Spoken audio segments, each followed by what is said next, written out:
নমস্কার বন্ধুরা, আশা করি বন্ধুরা আপনারা সবাই খুব ভালো আছেন। আমিও খুব ভালো আছি। মমস কিচেনে সবাইকে অনেক অনেক স্বাগত জানাচ্ছি। পুরো ভিডিওটা দেখতে থাকুন বন্ধুরা। আজকে একটা সম্পূর্ণ নিরামিষ রান্না আপনাদের জন্য নিয়ে এসেছি। আশা করি আপনাদের সবার খুব খুব ভালো লাগবে। নতুন একটা রান্না বন্ধুরা, স্কিপ না করে পুরো ভিডিওটা দেখতে থাকুন। সবার জন্য ছোট ছোট টিপস অ্যান্ড ট্রিক্স অবশ্যই আছে। এই দারুণ নিরামিষ রান্নাটা যদি আপনাদের ভালো লেগে থাকে বন্ধুরা, তাহলে একটা লাইক কমেন্ট করে অবশ্যই উৎসাহিত করার অনুরোধ রইল।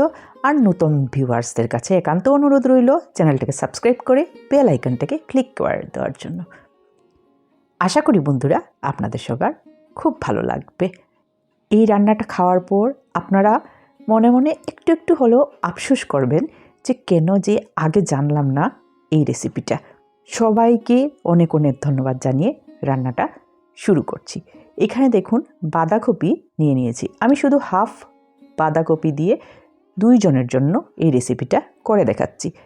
স্টেপগুলা ফলো করতে থাকলে খুব সহজেই এই রান্নাটা করে নিতে পারবেন। বিগিনার্সরাও খুব সহজেই করে নিতে পারবে। এবার এই বাঁধাকপিকে বয়েল করতে বসিয়ে দেব। পরিমাণ মতো জল দিয়ে অল্প একটু নুন দিয়ে ঢাকা দিয়ে বয়েল হতে বসিয়ে দিয়েছি।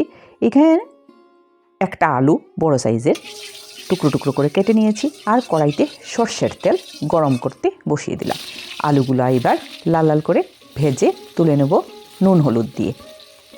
এই রান্নাটা পুরোটাই আমি সর্ষের তেল দিয়ে করব। আপনারা চাইলে রিফাইন তেল দিয়েও যে কোনো ভেজিটেবল অয়েল দিয়ে করতে পারবেন। আলুটা এদিকে হতে থাক আর দেখুন বাঁধাকপিটাও হাফ বয়েল হয়ে গেছে। মোটামুটি আপনারা দেখেই বুঝতে পারছেন কতখানি বয়েল করতে লাগবে। ফুল বয়েল না, কিন্তু হাফ বয়েল হয়ে গেছে। এবার জল ঝরাতে রেখে দিলাম। আলুগুলাও খুব ভালো করে কুক হয়ে গেছে, ভাজাও হয়ে গেছে। লাল লাল করে ভেজে তুলে একটা সাইডে রেখে দিচ্ছি।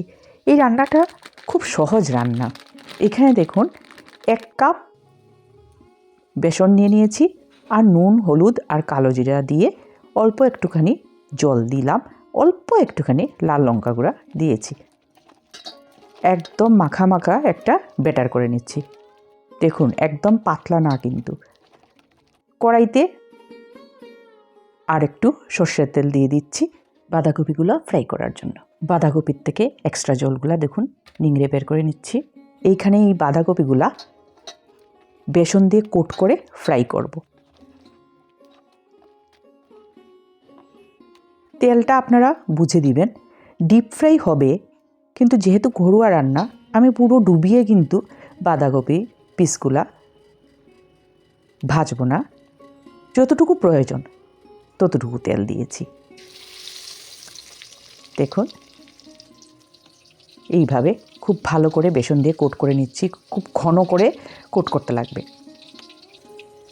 পুরো শীতে তো আমরা বাঁধাকপির ঘন্ট, মুড়ি ঘন্ট, নিরামিষ নানা ধরনের রান্না, মটরশুঁটি দিয়ে বাঁধাকপি অনেক কিছু খেয়েছি। এইভাবে একবার করে অবশ্যই দেখুন, গ্যারেন্টি দিয়ে বলছি খুব ভালো লাগবে। গ্যাসের ফ্লেমটা এইভাবে কমিয়ে বাড়িয়ে বাঁধাকপির 4 দিকটা কিন্তু সমানভাবে ভেজে নেব। একদম মুচমুচে করে ভেজে নেব।